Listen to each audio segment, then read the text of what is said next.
Meeting at Church Center, Mankon Bamenda on Wednesday, November 20, 2019. Members of the Cameroon Community Media Network, CCMN Northwest West Chapter, were updated on program productions in line with the Peace Journalism and Conflict Transformation Project. A lot has changed, especially from how they comport themselves.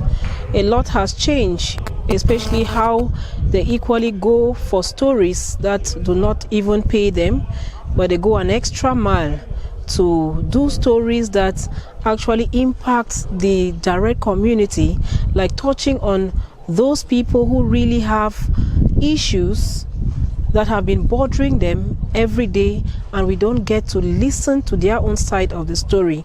But members of the Cameroon Community Media Network have gone right to the field, talked to these members, and we all know that when you talk, it's like a healing process. When you let what is bothering you down there out, at least it begins to heal you, because you definitely know that someone out there is listening to you. And when you know that someone out there is listening to you through these media houses, at least you're assured that the stakeholders involved, the government and whoever is involved, is going to take action. That is why a lot has changed, especially when it comes to de-escalation of crisis. Given that this phase of the Peace Journalism and Conflict Transformation Project is drawing to its end, it was necessary for the programs produced by the Peace Journalists to be evaluated. Entered the project up to about 80% this far, given that we have just about 4 or 5 months to round up this other phase of the project. I'm sure with the result that we are getting and the feedback we are already having from the project partners, we are sure that we're going to have the next phase of the project immediately this other phase ends in March 2020. We are also very happy with the interaction, the exchanges and the reflections from the beneficiaries. I mean, members of the Cameroon Community Media Network, CCMN. They are doing great. If you go on social media, you see a lot of the project identity on social media. You go back to the various radio stations, newspapers, blogs, you see great representation. Broadcast journalists are actually living up to the production component of the project. The Peace Journalism Project has positively impacted the reporting of peace journalists alongside their media houses. It has really helped to shape the output of my organ. That's to say that the comment you get from readers, and when you yourself, you read after publishing, you get to see to it that all the voices are reflected, especially the voice of those who are down there, who we never considered should get their voices.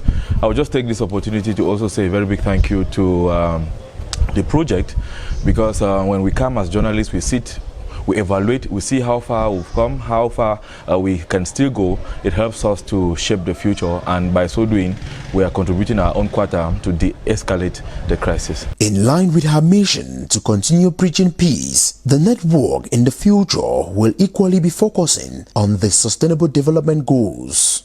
Community media is community development. Community media is sustainable development. And you cannot touch on sustainable development without touching on sustainable development goals. That is why we have now seen it as a very, very important area to delve into, so that we can be able to talk sustainable peace as well, because if you don't have sustainable peace, you cannot have sustainable development. And so in the days ahead, we are going to see how we can also fine-tune our strategies, fine-tune our own skills, professional skills in the domain of journalism, in order to see how we can report to build, report to make sure that those who are like the actors who are supposed to effect the much needed change when it comes to the 17 Sustainable Development Goals should act, so that we have sustainable livelihoods in our communities. At the end of the meeting, the project manager for the Northwest and West chapter announced that CCMN will now be represented in 6 regions within the national territory and that more opportunities with other organizations are in the pipeline. The next chapter meeting will be in the last week of December 2019.